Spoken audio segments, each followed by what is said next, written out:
Ever since you came around, it's been a cascade of trouble. Something about you gives me the heebie-jeebies. Rue Bennett is now a government informant. She has a monitored phone in her pocket, the DEA breathing down her neck, and a drug lord who is already starting to suspect that something about her is not adding up. And episode 5 has not even aired yet. That is where we are walking into with this Little Piggy. And if this trailer is telling us anything, it is that every single character in this season is about 5 seconds away from the moment where everything they have been holding together finally falls apart at the same time. Episode 5 of Euphoria Season 3 is titled This Little Piggy, and that title alone should tell you that this is not going to be a quiet episode. Because that phrase is not a nursery rhyme in this context. It is a warning. It is the show signaling that someone in this story is being led somewhere they cannot come back from, and the trailer makes it very clear that the person at the center of that danger is Rue. The trailer opens with Bishop looking directly at Rue and telling her that ever since she came around, it has been a cascade of troubles. And you need to sit with that line for a second, because it is not just an insult. It is a threat wrapped in an observation. Bishop is not someone who talks without purpose. Every word he puts into the air carries weight. And the fact that he is saying this to Rue directly, to her face, means that the circle around her is tightening in a way that she can feel, but cannot yet fully see. To understand just how dangerous Rue's position is heading into episode 5, you have to understand what happened to her in episode 4, because that episode did not just raise the stakes for her. It fundamentally changed the rules of the game she is in. Rue was pulled over by the DEA and forced into becoming a confidential informant. She now carries a monitored phone, and her entire mission is to set up Alamo Brown for a major bust. Think about what that actually means in practice. She is not just hiding something from one person anymore. She is now simultaneously lying to the DEA, lying to Alamo, and trying to keep both of those lies from touching each other long enough to find a way out. That is not a position. That is a trap with walls on every side. Her first attempt to push through a major drug deal failed, with Alamo sensing something off about her behavior. And now, heading into episode 5, Bishop and Magic may be the ones who blow her cover entirely. And here is why that detail is so significant. It is not just the DEA that Rue has to worry about. It is not just Alamo. It is the fact that the people inside Alamo's world are already paying attention to her in ways that suggest the window she has to make this work is not just small. It is closing. The trailer shows Rue going back to the DEA agents and asking them for one more chance to set up Alamo, trying to avoid a prison sentence.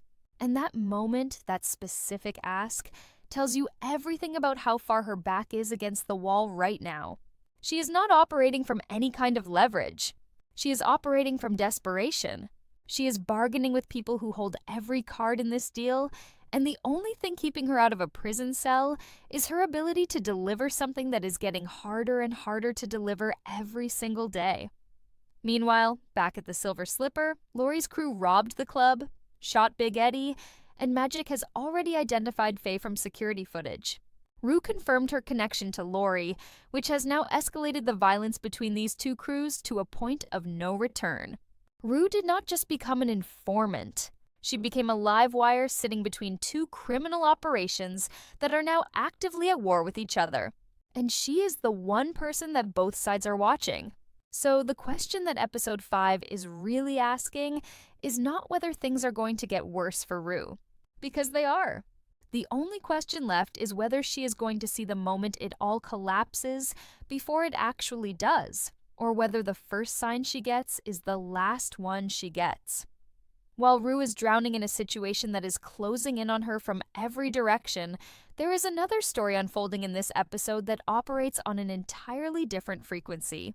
And that contrast is not accidental, because where Rue's danger is visible and immediate, and something she can feel pressing down on her every single day, Cassie's danger is the kind that does not feel like danger at all from the inside. It feels like winning. It feels like finally. And that is exactly what makes it so much more unsettling to watch from the outside. The trailer shows Maddie telling Cassie that she has just hit 50,000 subscribers, and Cassie screams in excitement. And on the surface, that moment looks like a celebration. It looks like someone who has been working towards something finally seeing the numbers reflect the effort. But the way this show frames that moment is doing something much more deliberate than just showing you a milestone. It is showing you what that milestone means to Cassie on a level that goes beyond the number itself. Because the energy coming off of her in that moment is not the warm, grounded happiness of someone who feels genuinely fulfilled. It is feverish. It is electric in a way that sits right next to panic, where the relief of reaching a number immediately gets replaced by the hunger for the next one. And that specific kind of joy, the kind that does not settle, the kind that immediately starts scanning for what comes next, that is not a person who has found something. That is a person who has become completely consumed by the chase. Leaning into her online persona, Cassie is seen looking directly into the camera and telling her followers, "For my fans, I will do anything." And that word, anything, is the word that this entire section of the trailer is built around. Because in the universe of this show, where dialogue is chosen with surgical precision and every character reveal is embedded in the specific words they choose when they think they are speaking freely, a word like anything does not slip out by accident. It is a declaration. It is a line being drawn, except the line is not a boundary. It is the removal of one. It is Cassie publicly announcing to an audience she has never met that there is no version of herself she will protect if the performance demands otherwise. And the audience will take her up on it. That is how this always works. The moment you hand a crowd that kind of power over you, they do not hold it carefully. They push it to see how far it actually goes. But what the trailer quietly makes clear is that Cassie's rise is already costing her. Maddie, the very person who built her online presence and turned her into an overnight sensation, is starting to see through what Cassie is becoming. When Cassie tries to brush off the growing friction between them by telling Maddie it is not personal, it is just business, Maddie pushes back and tells her to take accountability for her actions. And that exchange is doing something really important in terms of where this storyline is headed. Because Maddie is not just calling out a bad friend. She is calling out a disappearing act. She is the person who knew Cassie before the subscribers, before the persona, before the camera became the most important relationship in Cassie's life. And now she is watching someone she helped build start treating her like a stepping stone rather than a person. That specific kind of betrayal, the one that comes dressed up in the language of ambition and business, is one of the most precise things this show has ever explored. Because it does not announce itself. It just quietly replaces everything real with something that performs realness instead. What makes Cassie's arc in episode 5 particularly loaded is how it mirrors Nate's in the most devastating way possible. As Nate collapses under the weight of debt, failure, and desperation, Cassie is ascending. And that imbalance is not creating space between them. It is creating a pressure cooker. Because in a marriage built on two people who both needed to feel powerful, the moment one of them starts winning and the other starts losing, everything that held them together quietly starts to rot from underneath. And the trailer captures exactly that shift. Cassie tells Nate directly that she is very, very disappointed in him, and those words land like a verdict. Not an argument, not a fight, a verdict. Which means that somewhere between episode 4 and episode 5, the power in that marriage has flipped completely. And a man like Nate, who has never once in his life known how to absorb that kind of thing without it becoming something explosive, being told he is a disappointment by the one person who is supposed to be on his side, what exactly is that going to unlock in him? And then there is Nate. Because if Rue's story is about a woman being crushed by forces closing in from the outside, and Cassie's story is about a woman disappearing into something she cannot yet see is swallowing her whole, then Nate's story is something different and in some ways more devastating than both of those things combined. Because what is happening to Nate is not a trap that someone else set for him.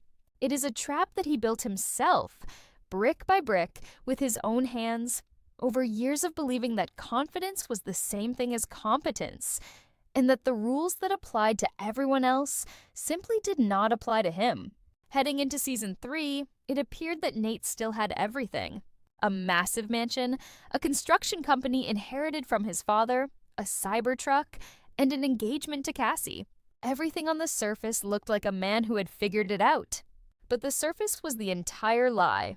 Because underneath all of that, Nate had borrowed heavily from a dangerous loan shark named Naz to fund his Sun Settlers real estate development project, a retirement community venture that he had pitched as a guaranteed return. When the project stalled due to regulatory setbacks and a rare plant discovery on the land, the debt spiraled. And Naz, watching Nate throw a lavish $50,000 flower wedding while owing him money, arrived at that wedding uninvited to collect. That scene was not just a dramatic set piece. It was the show stripping away the last piece of armor Nate had left. The one place he should have been untouchable, his own wedding, became the place where his entire constructed identity got dismantled in front of everyone he knew.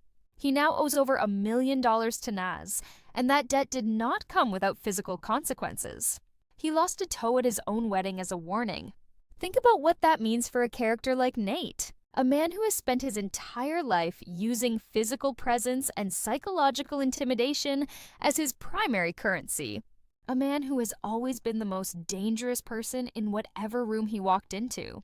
He has now been physically mutilated on the most important night of his life by someone who sees him as nothing more than a number on a balance sheet that has not been paid. The humiliation of that is not just personal, it is existential. It has reached the part of Nate's identity that he has never once allowed anyone to touch. And a Nate on the defensive, a Nate who has run out of options, can be more dangerous and more unpredictable than anything this season has shown so far. Because in Euphoria, that is exactly when things turn deadly. By episode 4, the toe had been saved, but Cassie had already left to pursue her own path, leaving Nate alone and over $1 million in debt. In a desperate attempt to generate income, he went before a local zoning board and begged them on his hands and knees to approve construction on his Sun Settlers project. They refused.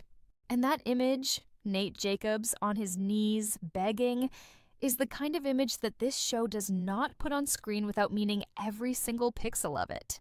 Because that is not just a man having a bad day. That is a man whose entire architecture of self has crumbled to the point where he is now doing the one thing he has spent his entire life making sure he would never have to do. And it did not work. The board still said no, which means heading into episode 5, Nate has no money, no court victory, a loan shark who has already proven he is willing to cut pieces off of him, and a wife who just told him to his face that she is very, very disappointed in him. Every single exit has been closed. Every single lifeline has been cut. And the trailer is hinting that the physical danger surrounding him is not done escalating. It is just getting started. What episode 5 is really setting up across all 3 of these stories is the moment where the consequences of every bad decision this season has been building toward finally arrive at the same time. Rue is one failed setup away from prison or something worse. Cassie is one viral moment away from crossing a line she will not be able to walk back from. And Nate is a man with nothing left to lose, which in this show has always been the most terrifying place any character can be. These 3 stories have been running parallel to each other all season. And now, with episode 5 titled This Little Piggy dropping on May 10th, they are about to stop being parallel and start being a collision. So the real question is not which one of them breaks first. The question is, when they all break at the same time, who is left standing to pick up the pieces?